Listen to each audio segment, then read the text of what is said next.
सभासद आले आणि माझ्या आव्हानाला प्रतिसाद म्हणून मोठ्या प्रमाणावर 1 एकर 2 एकर गरीब शेतकरी जो पुढे आलेला आहे की ज्याला इतके दिवस शेर पूर्ण करायला आम्ही कधी आग्रह धरले नव्हता, हट्ट धरले नव्हता. त्याची कारणं हीच होती की तुम्हाला संधी न देता खाजगीकरण करावं, पार्टनरशिप करावी आणि ती पार्टनरशिप नीट चालवावी आणि मग तुमचा जो ऊस होता त्याच्यातनं लिंकिंगनी थोडंसं काढून घ्यावे, पैसे आणि शेअर पूर्ण करावेत अशी संकल्पना नेहमी सरकारला. मागं पुढं होत गेलं. आता कोण म्हणलं इतकं होतं तितकं होतं ते कमी झालं, आनंद. बाळासाहेब म्हणाले आता की जवळजवळ काल 20 लाख रुपये पळालं. माझं त्याच्यावर समाधान नाही. तुम्ही ते कॅश देताय म्हणून ही एकच सोर्स आपल्याकडे ठेवून जमणार नाही.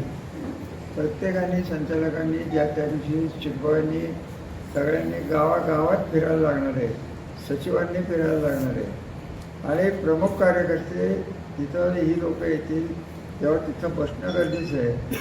हे तो एक मोठा सोर्स आपल्याला तयार होईल की आपण त्यांच्या दारापर्यंत जाऊन आपण शेअर गोळा करतो. ही त्याच्या मागची आयडिया आहे आणि तसं घडलेलं आहे. किसनवीर कारखान्यात आमच्याच बँकेने, जिल्हा बँकेने त्यांना 30 कोटी रुपये कर्ज दिलं.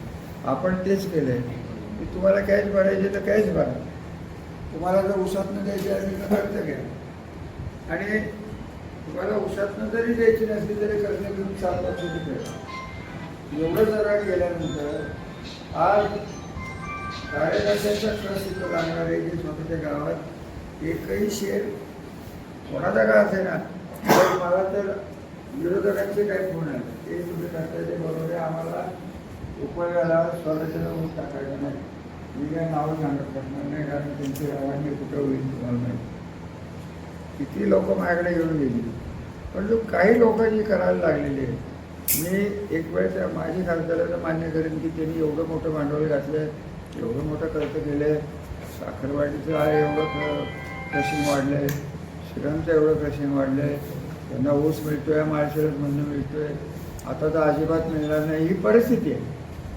आणि त्यांनी ओळखूनच ती पावलं टाकलेली आहेत. तर त्यांचे संच जे आहेत त्यांच्यात मी आत्ता बाळा आणून दाखवले. एक आय एस अधिकारी आहे, त्याच्यासारखा खोटारडा आणि भ्रष्ट अधिकारी मी आयुष्यात बघितले. नावही घ्यायचं नाही कारण चांगल्या लोकांच्यात बसलेलो आहे. सभासदांनी माझ्या विनंतीला मान्य दिलेलं आहे, मान्य केलेलं आहे. त्यामुळे मला त्यांचं नाव घ्यायचं नाही. पण ज्या पद्धतीने तो ग्रुपमध्ये टाकतोय त्यात हा एकटा शहाणा, शुगर कमिशनर वेडा, मंत्री वेडा, आय एस अधिकारी सचिव वेडा आणि हा एकटा शहाणा. दुसरे बॅरिस्टर जे आहेत शहाणे ते 10-5 वर्षापूर्वी स्वतः ऊस टाकत नव्हते. आणि तिसरे जे आसू आले त्यांनी इतके दिवस ऊस टाकला होता कुठं अजिंक्य झाला पाहुण्यांच्या. आता इलेक्शन आल्यावर टाकायला निघालं. बघा या मंडळींच्या नादाला लागून राज्य पातळीवरनं मी देवेंद्र फडणवीस यांच्या कॉन्स्टंट टचमध्ये. मी त्यांना स्पष्ट सांगितलेलं आहे की देवेंद्रजीच्या राजकारणाचा विषय कृपा करू नका. कारण हा कारखाना कसा बाहेर निघाला आणि काय बाहेर निघाला आणि याचा फायदा सर्वसामान्य माणसाला कसा होतो आहे हे लक्षात घेऊन तुम्ही करा. कारण कारखान्याचं राजकारण आणू नये या मताचा मी संस्था आपण हे बघा आम्ही केलंच तसं. हनुमंतराव पवारांच्या घरातले लोक घेऊन आपण 2002मध्ये कारखाना चालू केला. मी माझ्या लोकांच्या शिव्या खाल्ल्या गेली, त्यांनी आपल्याला त्रास दिला आहे, अमुक झालं म्हणलं ते होणार नाही. ज्या पद्धतीने 57ला माझ्या आजोबांना सर्व पक्षीय सर्व मोठ्या बागायतदारांनी राजकीय विचार सोडून मदत केली त्या पद्धतीने जरी झालं. थोडक्यात तुमच्या लक्षात येत नाही की भविष्याचा तर प्रश्न आहेच आणि हे सद्ग्रस्त फक्त पत्र देऊन थांबत नाही आहेत. आता साखरवाडीकडे वळते. साखरवाडीत 15,000 टन गाळल यावर्षी, पुढच्या वर्षी कदाचित 20,000वर जाईल.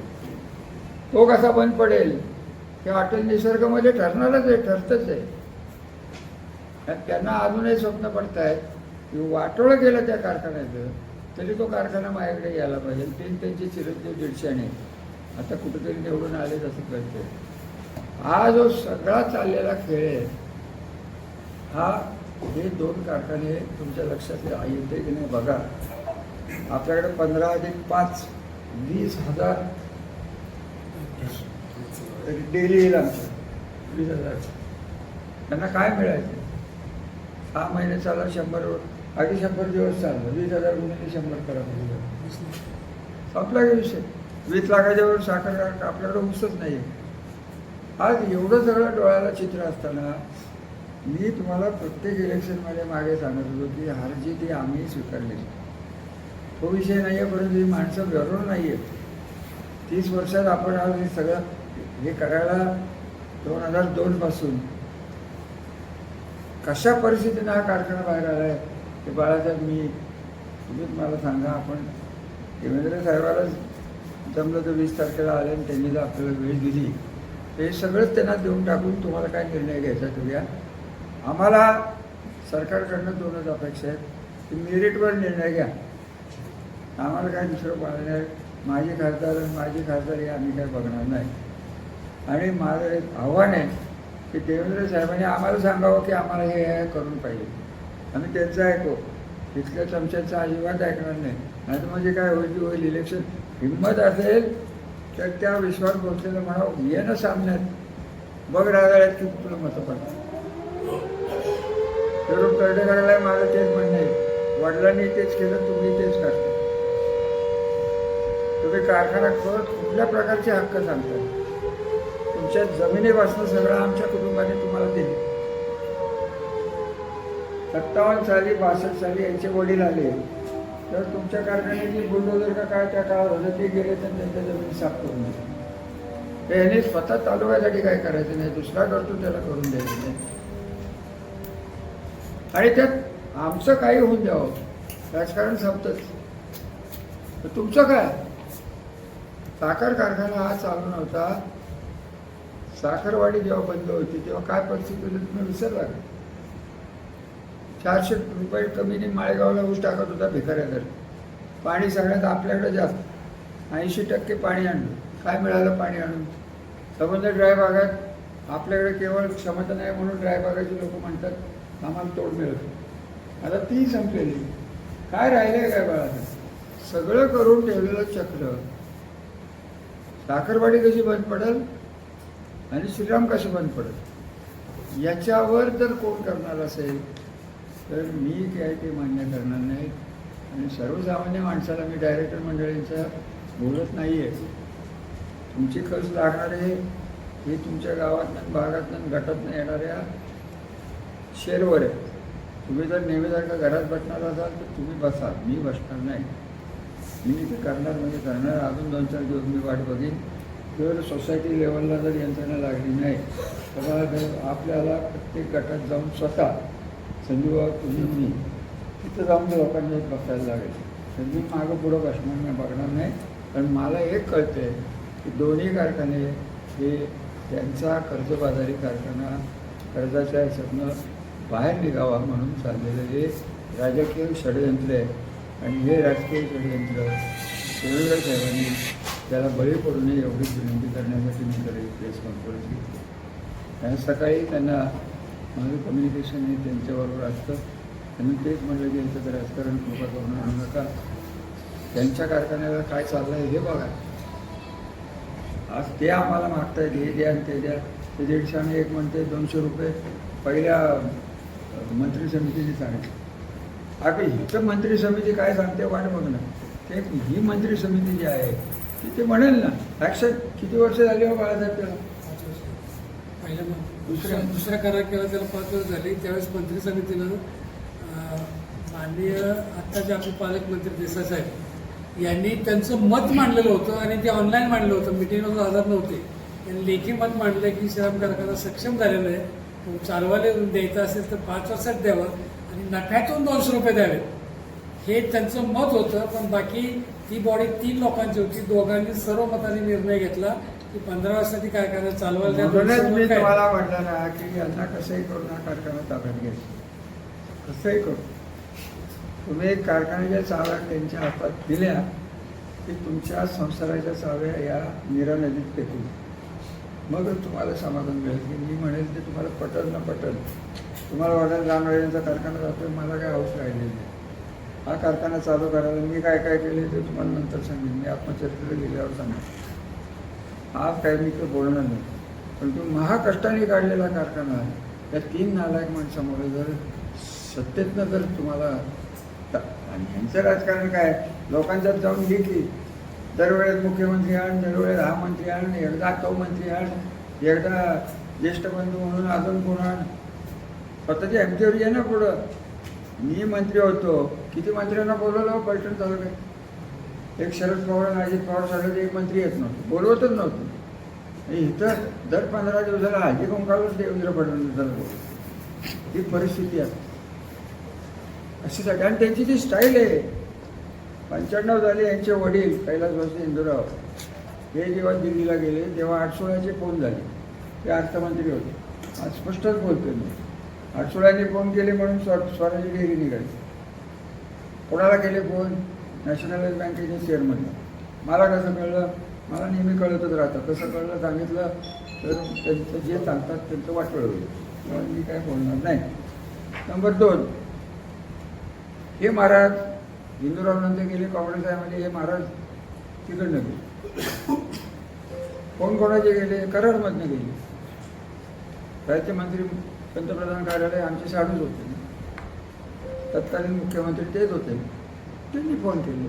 ते आता म्हणतात की रामराजे कसंही करून मी चूक केली, आता यांना पाडा. म्हणलं तुम्ही आमचं उदाहरण बसवा, आता म्हणतात पाडा.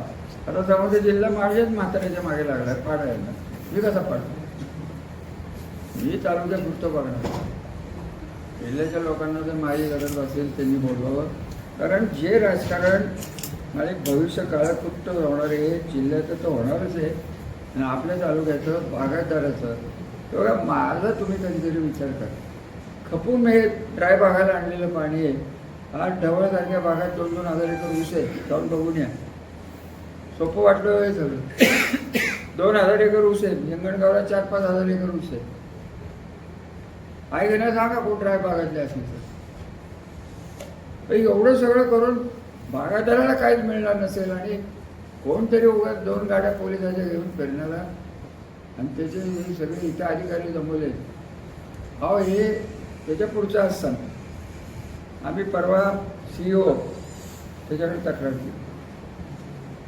स्टेट आपलं राज्याची कमिशन आहे ना देशात, त्यांचा प्रतिनिधी इथं चीफ इलेक्शन ऑफिसर. काय तुझं नाव? चोकले. काय झालं? पारसकर गल्लीत आमच्या शाळेचा शिक्षक श्री बंडलकर तिथं गेले होते आणि एका नागरिकाच्याकडे तो कसला फॉर्म असतो तो भरत होता. तिथे एक महाराज आलेली माझी नगर. त्याला आई बहिणीने शिवाय दिली. त्याला सांगितलं की राजांचा पुत्र आहेस तू त्यांच्या शाळेत याच्यात का काम करतो? ते घाबरलं. बाहेरचं होतं ते. माझ्याकडे आलं. त्याच्याविरुद्ध तक्रार. यांनी पैसे खाल्ले, यांनी पैसे मागितले. हे म्हणजे मतदार यादी यांनी फेल करायचं चालू. ओळखीत यांचे सदस्य काल रात्री मी जबाबदारीने बोलतोय, तुम्हाला फोटो दाखवेन. स्वतः ते फॉर्म भरत होते वाटा. आता त्या मतदार यादीला तरी अर्थ राहिला नाही. प्रांतबाईंना म्हणलं तर प्रांतबाई म्हणाले मी नोटिसा काढते. हे काय ते चित्रच आहे, ते कोणी आणलंय कोणाला माहिती. त्या प्रांत म्हणून काम करतायत का BJPच्या कार्यकर्ते म्हणून काम करतात तू त्यांनी ठरवावं. त्यांचा करिअरचा प्रश्न या. मी काय त्या करिअरमध्ये पडणार नाही. परंतु कशातच ही मंडळी होतो करत नसले आणि आपणही शांतपणे राहिलो आणि तुम्हीही शांतपणे राहिलो, मतदार यादी चुकीची झाली तर काय होईल पुढं? ग्रामपंचायत तरी मिळतील का तुम्हाला? माझं द्या सोडून तू ग्रामपंचायती तरी मिळतील.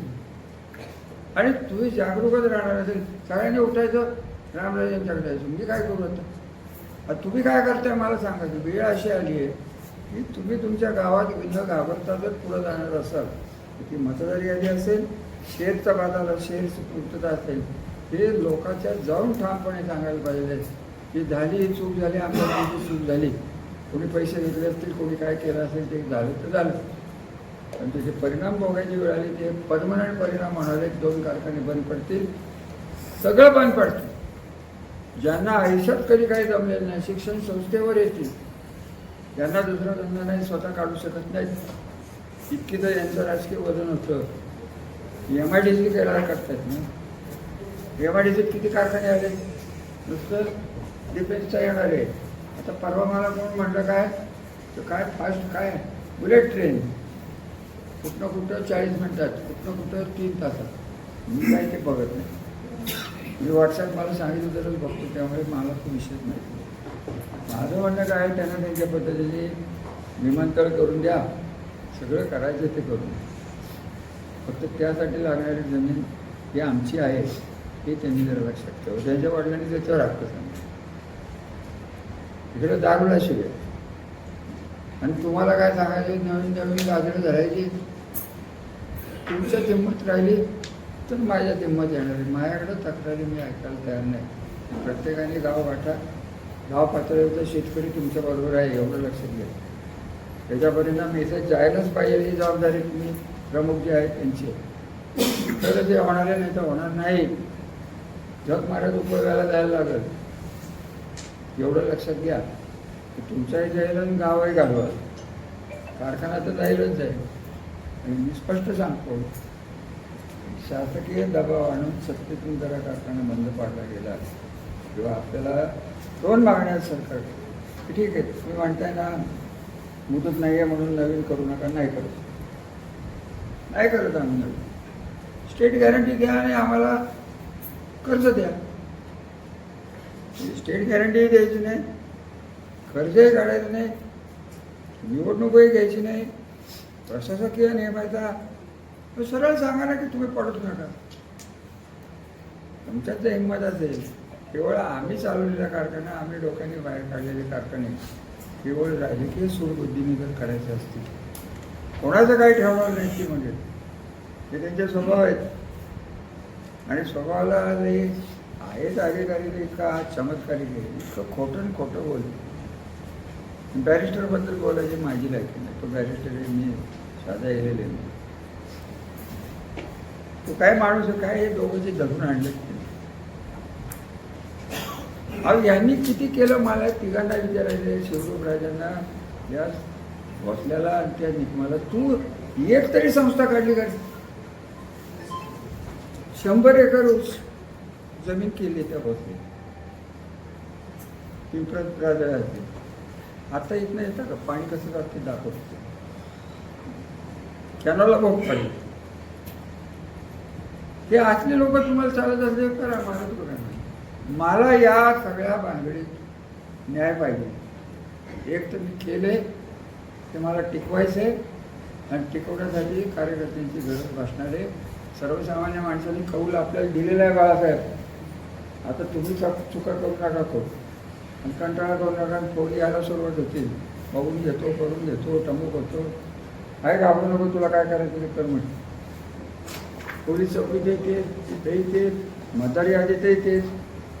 आम्हाला सांगा तरी की इथं BJP शिवाय, रणजित सिंह नाईक निंबाळकरांशिवाय हे पाक वागतं. काश्मीरमध्ये जसं चालतं तसंच होणार आहे. आमच्याशिवाय इथं कोण राजकारण करू शकत नाही. कारण आम्हाला सत्तेत ही आमच्यासाठी आहे. सरळ एकदा त्यांनी सांगून टाका. कशाला नाटकं करावे. करायचं ते आमच्या त्यांनी करा. उठायचं, पत्र द्यायचं, उठायचं. त्यांच्या कारखान्याचं काढू काय ते मला माहीत नाही वाटतं. आम्ही साखरवाडी कारखान्याला कधी त्रास दिला? प्रल्हाद पाटील का माझ्या मागे बोंबलतो. क्लिअर कट 20 वर्ष गेले. 96-97 तो कारखाना गेला बरोबर. त्या मंडळींनी त्याची वाटोळ केली. त्याला मी काय नको. निष्क्रिय लोक त्यांच्या हातात हे आहेत अधिकारी.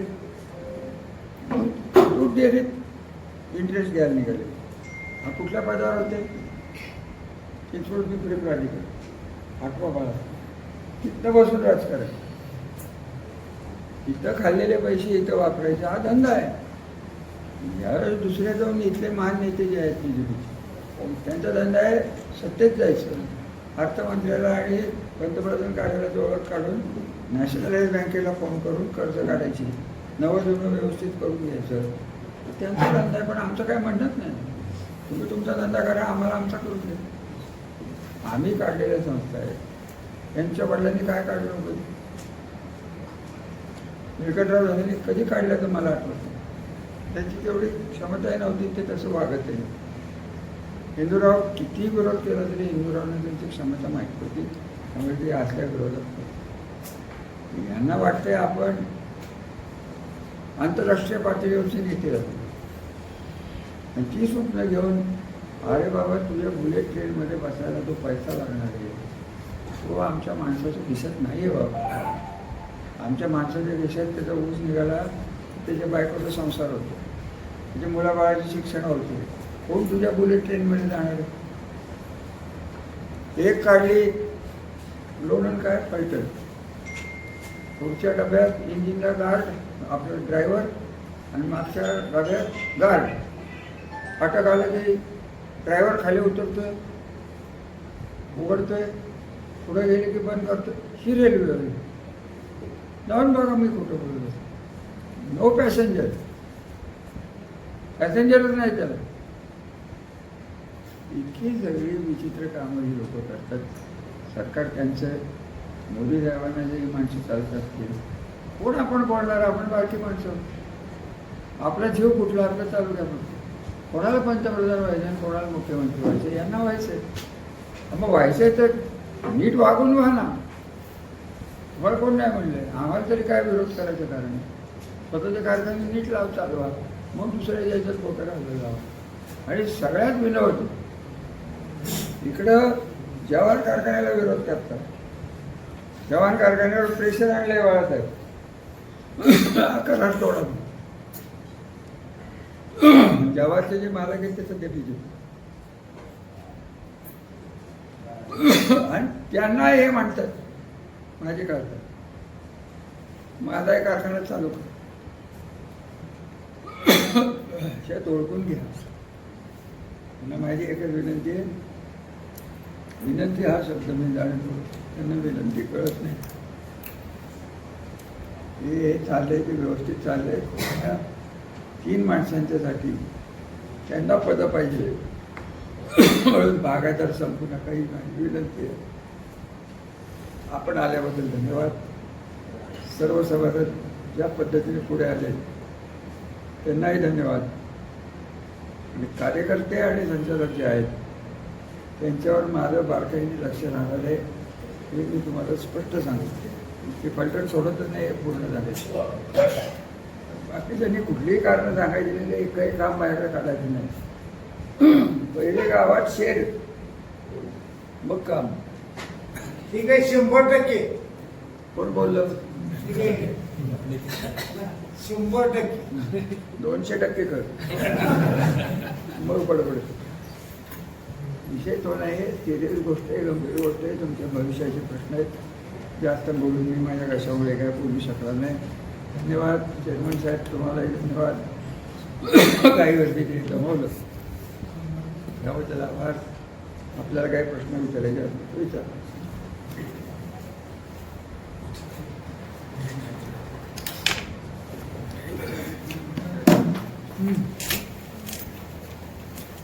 चेअरमन साहेबांना एक प्रश्न आहे.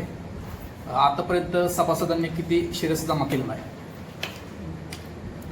आता हे नवीन नवीन रक्कम आता साधारण एक 4 दिवस झाला मी हा प्रोग्राम सुरू केला. आज 5वा दिवस आहे. पहिल्या दिवशी थोडीशी गर्दी कमी होते, लोकांना अजून थोडा विश्वास होता, पण 3रा 4था 5वा दिवस साधारण आतापर्यंत 1 कोटीपर्यंत आसपास आमचा आकडा गेलेला आहे आणि आम्हाला 17 कोटीपर्यंत जायचे. आणि माझी खात्री आहे की ज्या स्पीडनं आपण चाललोय त्या स्पीडनं लोकांच्यापर्यंत आमचे चिटबाय जातात, ओव्हरसिअर सगळे असतील, आमचे संचालक मंडळ आहेत आणि प्रमुख कार्यकर्ते ते अजून पोचत आहेत. आणि पोचल्यानंतर अजून गर्दी होणार आहे आणि आम्ही आमचं टार्गेट पूर्ण करणार आहे. यामध्ये आम्ही दुसरा एक प्रयोग केलेला आहे की जर शेअर्स भरण्यासाठी किंवा नवीन शेअर्स घेण्यासाठी काही सभासदांची काही नागरिकांची अडचण असेल तरीसुद्धा आपण बँकेतर्फे आपण त्यांना कर्ज पुरवठा करण्याची व्यवस्था केली आणि त्या पद्धतीने याच्यात तयार होत आहे. थोडक्यात शासनाकडनं आमची एकच मागणी आहे की आम्हाला स्टेट गॅरंटी द्या, आम्हाला काय फरक पडत नाही. आम्ही आमचा कारखाना चालवायला सक्षम आहोत. आणि आमच्याकडे बागायतदार आहे, बागायतदाराचा विश्वास आहे. श्रीराम हा या तालुक्यातला ब्रँड आहे. श्रीरामवर विश्वास आहे, काट्यावर विश्वास आहे.